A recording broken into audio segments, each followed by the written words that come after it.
Shunaqa chiroyli uyda bunaqa ayb bo'lishi yaxshi emas-da. Kiringlar, bitta aybini ko'rsatayda masalan, video boshidan ko'rsatay. Bu sanuzelga kiryapmiz, qarang.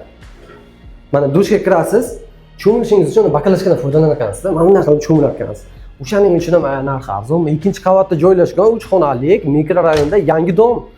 Yangi domda bunaqa planirovka to'g'risini aytaman, topish qiyin-da. Anaqa skvaznoy, razdelniy degan narsa yangi domda bilasizlar, yo'q. Bunda qandaydandir qurilib qolganda kirish eshigi ikkinchi qavatdan va hol. Holni yana bitta xona qilib foydalansangiz bo'ladi. Anaqa mebelchalarni qo'yib olib, bu yerga shkaf yasatib qo'yibdi. Marhamat, ko'rishingiz mumkin. 102 kvadrat uyda umumiy maydoni. Qaranglar. To'g'rida ikkita sanuzel bo'lyapti. Bittasi yuvinish xonasi, bittasi mana bu hojatxona. To'liq kafilda tez-tez ko'rsatamiz, vaqtimiz juda oz. Yuvinish xonasini yana bir marta ko'rsatamiz. Ikkita hojatxona bor. To'liq kafilda.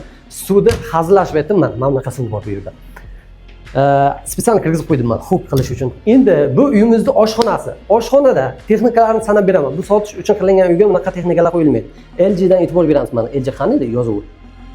Bu LG emasmi? Ha, mana. LG dan Volmerdan muzlatgich, Goodwilldan mikrovolnovka, Goodwilldan mikroto'lqinli pech. Gaz plitasi Goodwill. Vitishkasi Goodwill. Qaranglar, mana bu mebellari rangi gap bo'lishi mumkin emas. Laminatda aboyda va mana bu tomonlari dekor qilingan. Bu aboy emas. Endi navbatdagi xonaga o'tamiz. Bolalar yotoqxonasi.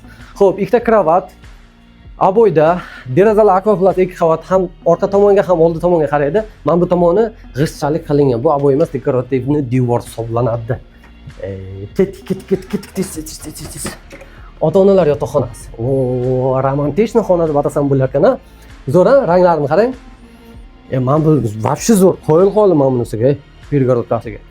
Xo'p, duspalli kravat bor, barxit qilingan, TV zona, demak, dekorativ qilingan, maxsus shkaf, garderob, mana ko'rishingiz mumkin, poldan patologgacha va tomon balkon tomon chiroyli qilib yopib yuborgan ekan. Hamma xonada deraza bor, ketdik, zalni ko'ramiz. Zalimiz juda katta, zalni eshigi mana bunaqa razdvijnoy eshik qo'yilgan, ko'rishingiz mumkin. Juda ham katta zal bor. Bu yerda ikkita mebel turibdi-da. Konditsioner bor bu yerda. Endi mana shu yerdan bitta manzilni ko'rsatib o'raman. Mikrorayon Shashliguz, Business Fortuna, Family Park, mikrorayon bozorchasi zo'r joyda joylashyapti. Narxi 102 ming, kelishtirib beriladi. Kimga qiziq bo'lsa, ekran qilib telefon qilamiz. Like, podpiska esdan chiqmasin.